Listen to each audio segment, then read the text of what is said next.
Live from New Delhi, you're watching DD India Live, India's voice to the world. I'm Tanvi Taneja. Coming up in the next 30 minutes. India's External Affairs Minister Dr. Jaishankar holds bilateral meeting with visiting Saudi counterpart in New Delhi. Jaishankar says Saudi's Vision 2030 and Viksit Bharat 2047 hold complementarities for industries to build new partnerships. The United States vows firm response to North Korean deployment in Ukraine conflict.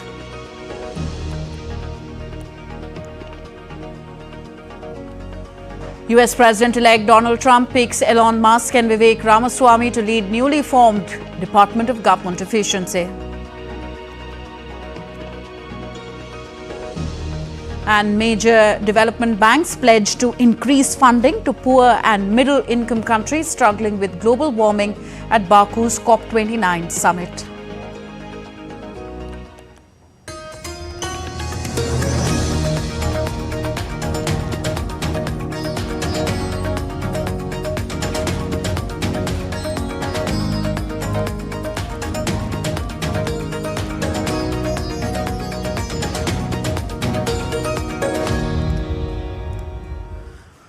India's External Affairs Minister Dr. S. Jaishankar met his Saudi counterpart Faisal bin Farhan Al Saud in the national capital on Wednesday. The two leaders met at the Hyderabad House in New Delhi. Following this, the two leaders deliberated for the second meeting of the Political, Security, Social and Cultural Committee of the India-Saudi Arabia Strategic Partnership Council. The leaders discussed the India-Saudi Arabia Strategic Partnership. In his opening remarks, Dr. S. Jaishankar highlighted that the India-Saudi Arabia partnership is focused on progress and the future, with both countries' visions, Saudi Vision 2030 and India's Vision 2047, offering complementary opportunities for new industrial partnerships. Our cooperation has now expanded to defense industry and exports as well. Our security cooperation has also grown steadily. We are collaborating in counterterrorism, combating extremism, terrorism financing and drug trafficking. Saudi's Vision 2030 and Viksit Bharat 2047 hold complementarities for our industries to build new partnerships. Trade and investments are important pillars of our partnership, and we are strengthening them in new areas, including technology, energy, renewable energy, connectivity, health and education. We welcome efforts to promote culture, tourism and youth exchanges. Saudi Arabia's Foreign Minister Prince Faisal bin Farhan Al Saud said relations with India are built on a long-standing foundation of cooperation and mutual respect. Relations between the Kingdom and India are built on a long-standing foundation of cooperation and mutual respect. Our shared history, marked by centuries of trade and cultural exchange, has laid a strong foundation for the robust and solid partnership we have today. We recognize the importance of sustained coordinated efforts across all areas of cooperation. On regional and international affairs, we believe our coordination is essential. We will continue to align our positions on issues of shared concern, especially as they pertain to international peace, security and economic development. We are confident that advancing cooperation serves our mutual interests as well as benefits the region more broadly. Excuse me. Moving on. Russia escalated its attacks on Ukraine's capital Kiev early Wednesday, launching waves of drones and missiles in its first combined aerial assault on the capital in more than 70 days.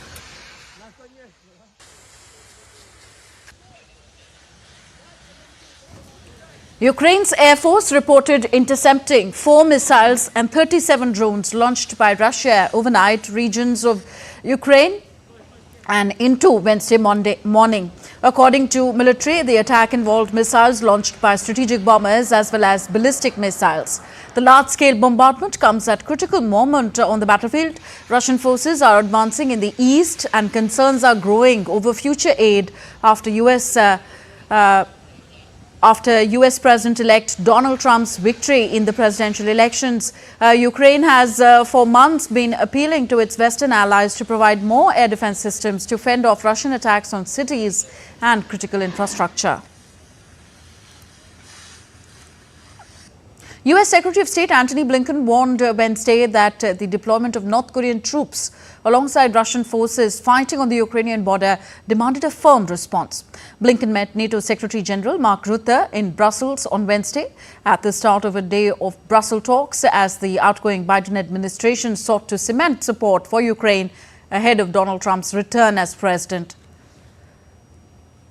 U.S. President-elect Trump has questioned U.S. military support for Ukraine. He promised to quickly end Russia's war without saying how, raising concerns among U.S. allies that he could try to force Kiev to accept peace on Moscow's terms. On Tuesday, the U.S. State Department said North Korean troops had begun engaging in combat operations alongside Russian forces in the war with Ukraine. Blinken said both the leaders discussed the fact that North Korean forces have been injected into the battle. We had a very productive discussion today about our ongoing support for Ukraine in the face of an ongoing Russian aggression. As well, this added element now of DPRK, North Korean forces, injected into the battle and now quite literally in combat, which demands and will get a firm response. We see increasingly the indivisibility of security between and among these different theaters, the Euro-Atlantic theater, the Indo-Pacific theater, the Middle East. And it's critical that we find ways to work ever more closely together. One of the things that NATO's done in recent years is to strengthen its partnership with Indo-Pacific partners, and we'll do more of that in the weeks and months ahead. While on the Israel-Gaza conflict, Antony Blinken said that the United States wants real and extended pauses in fighting in Gaza so that assistance can get to people who need it. But the best way to help people would be to end the war. A 30-day U.S. deadline for Israel to take steps to address the humanitarian situation in Gaza expired on Tuesday. Washington said Israel was not blocking aid to Gaza and therefore not violating U.S. law. Donald Trump has strongly backed Israel since the October 7th attack.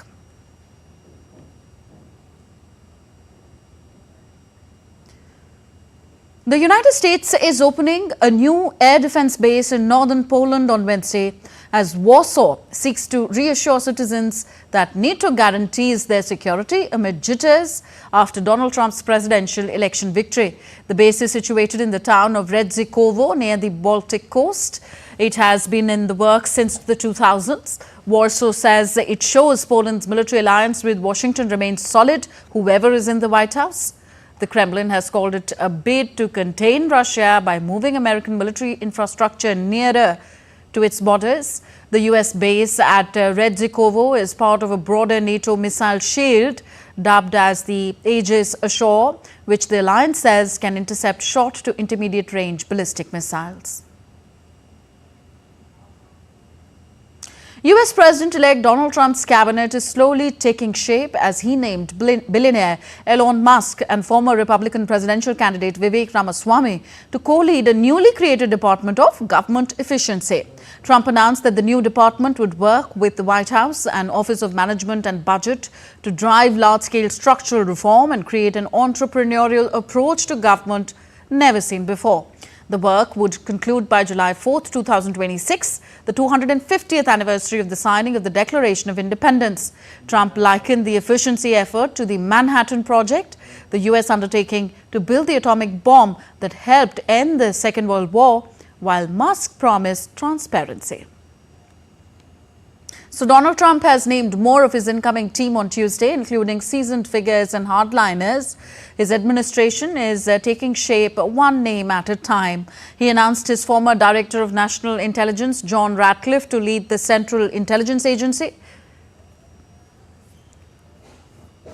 While Trump also said that he will nominate Fox News channel host Pete Hegseth to be the Secretary of Defense. Trump also announced Mike Huckabee as the U.S. ambassador to Israel under his incoming administration. U.S. President-elect Donald Trump will make a triumphant return to the White House to meet President Joe Biden on Wednesday in the Republicans' first visit since departing amid a cloud of scandal nearly 4 years ago. Trump's meeting with Biden comes as he moves swiftly to name his top team, including Elon Musk as head of a new group aimed at slashing government waste. Democrat Biden invited his sworn rival to meet in the Oval Office, despite the fact that Trump, who has consistently refused to admit his 2020 election loss, never afforded Biden the same courtesy. Biden is expected to urge a smooth transition of power in the encounter at 1600 hours GMT and push for continued support for Ukraine.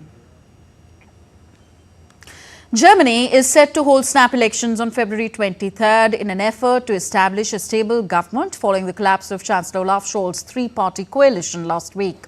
The election date, agreed upon by the country's two biggest parties on Tuesday, represents a compromise between the conservative opposition, which pushed for a January vote to avoid leaving Germany without clear leadership, and Scholz, who preferred mid-March to allow more time for authorities and parties to prepare.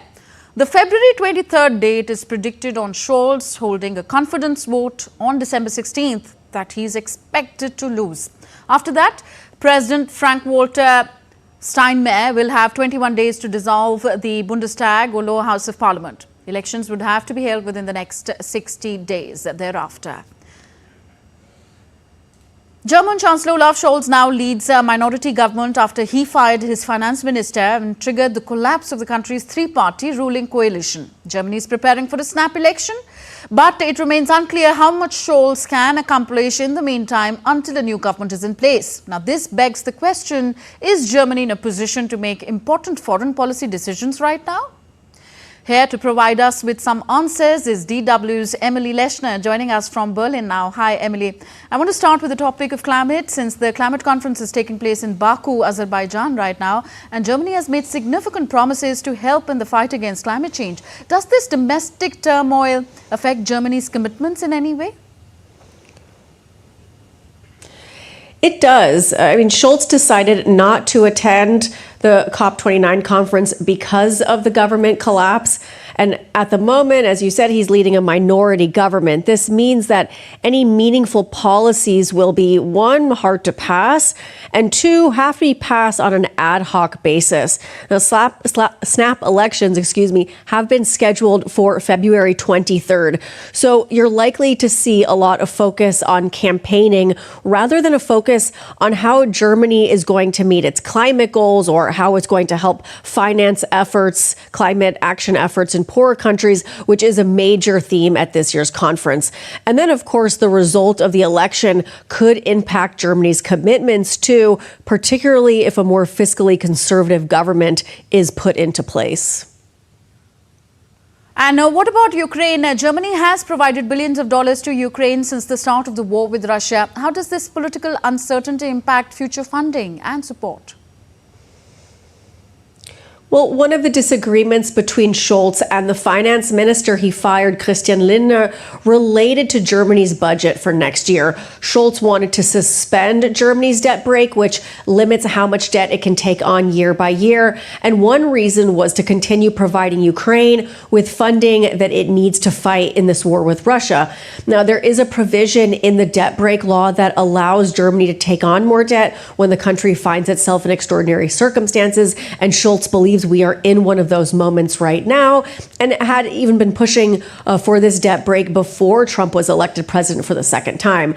But it becomes ever more prescient now, since Trump had promised in his campaign that he would either pull or severely lessen U.S. financial aid for Ukraine. And this is going to have a huge impact, if he follows through, on the other countries that provide funding support for Ukraine, because they will have to increase their contributions.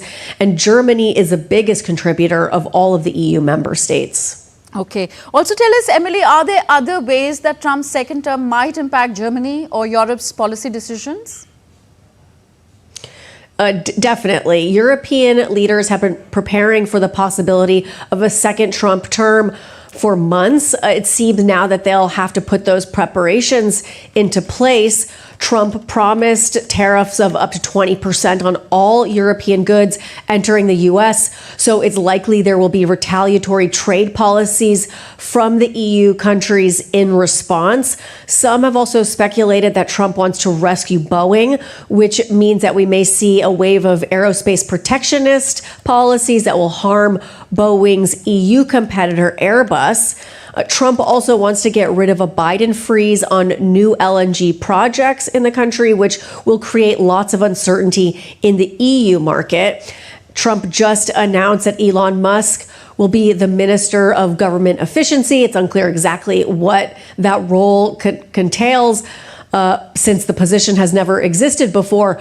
But Musk has promised to deregulate the tech and AI sector in the past, whereas the EU has been feverishly trying to do the very opposite. So will these conflicting priorities force the EU to be more bullish or make concessions?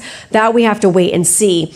On the other hand, there are also some Trump promises that might be good for the EU, of course, at the expense of the US. For example, Trump wants to get rid of Biden's Inflation Reduction Act, which drew businesses away from Europe and forced Europe to pass a package of its own Green Deal incentives. So could some of these businesses move back to the EU? It's a possibility. So yes, to answer your question, Trump's second presidency is going to have a big impact on the way EU makes policy decisions in every area, in defense, tech, trade, energy, just about anything, you name it. All right. Thank you very much, Emily. Emily Leshner joining us from DW Berlin. And next we take a look at other stories making news around the world. China's Tianzhou 8 cargo spacecraft paired with a Long March 7 Y9 rocket was moved to the launch site in Hainan on Wednesday.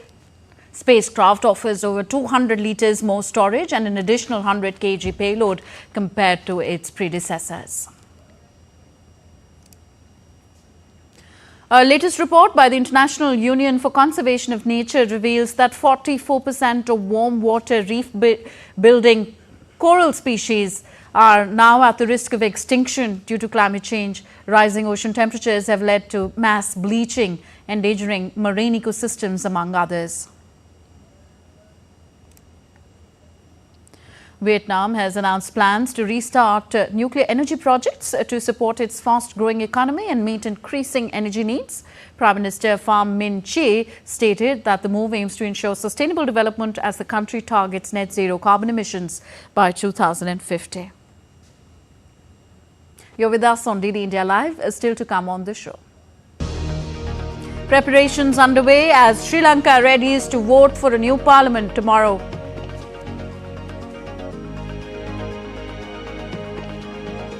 And India's Prime Minister Narendra Modi lays the foundation stone of All India Institute of Medical Sciences, AIIMS Darbhanga, in the eastern state of Bihar.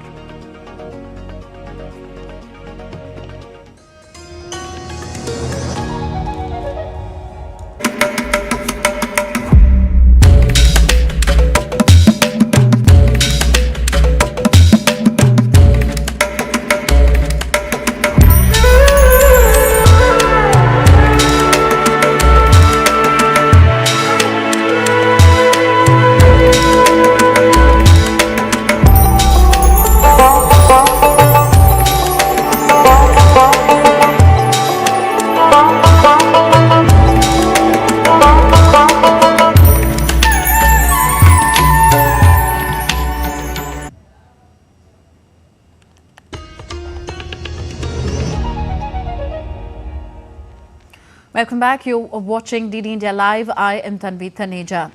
In the latest warning from COP29 summit in Baku, Azerbaijan, global carbon dioxide emissions are set to hit record high in 2024. This will include emissions from burning fossil fuels other than industrial activities from low-tech devices.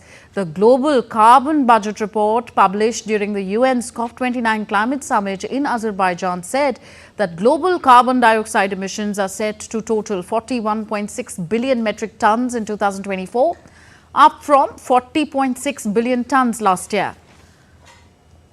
The bulk of these emissions are from burning coal, oil and gas. Those emissions would total 37.4 billion tons in 2024, up by 0.8% in 2023, the report said. The rest are from land use, a category that includes deforestation and forest fires. The report by more than 80 institutions was led by the University of Exeter in Britain. Such emissions increase will pull the world further off course from averting more destructive climate extremes, scientists said on Wednesday. Albanian Prime Minister Edi Rama on Wednesday slammed world leaders for not listening to each other's speeches and said that good words spoken during the COP29 climate summit will not change anything. Nearly 200 nations have gathered at the annual UN climate summit in Baku, focused this year on raising hundreds of billions of dollars to fund a global transition to cleaner energy sources and limit the climate damage caused by carbon emissions. Speaking at the summit, Rama expressed his disappointment by saying that he had scrapped his prepared speech after seeing that televisions in the leaders' lounge were muted during other speeches. I decided to leave aside my well-prepared speech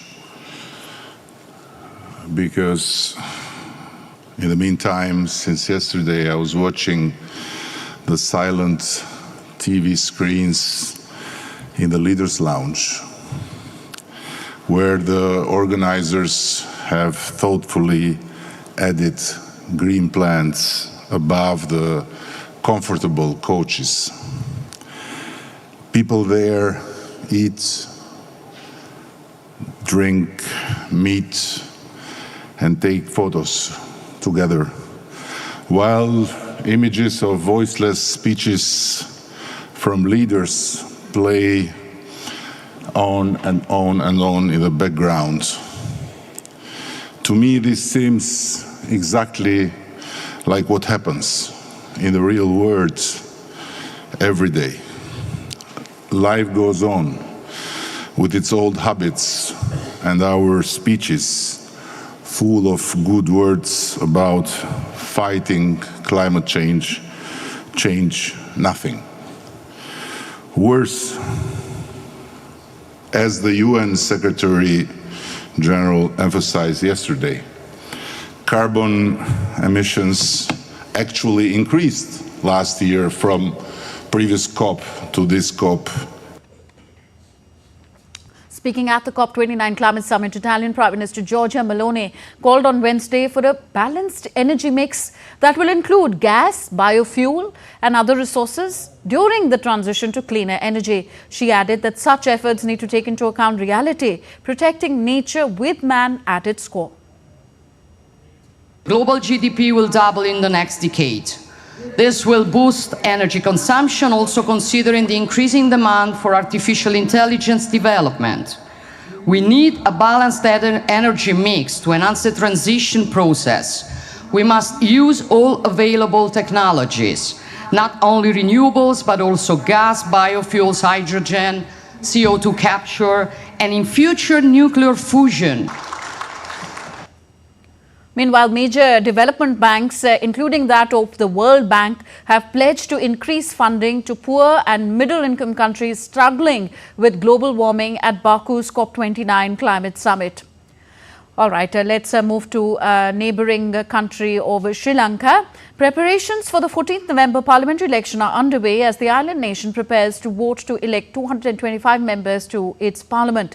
President Anura Kumara Dissanayake dissolved parliament on 24th September to clear the way for the general election, days after the Marxist-leaning leader was elected president on a platform for change. The election became necessary as Dissanayake had just 3 lawmakers in the outgoing parliament, whose 5-year term was due to end in August 2025 and needed a fresh mandate to push his policies. Polling will be held on Thursday between 7 a.m. and 4 p.m. local time and over 13,400 polling stations. Counting of votes will begin at 4:15 p.m. with postal ballots counted first and ballot boxes after they are shifted to the counting centres.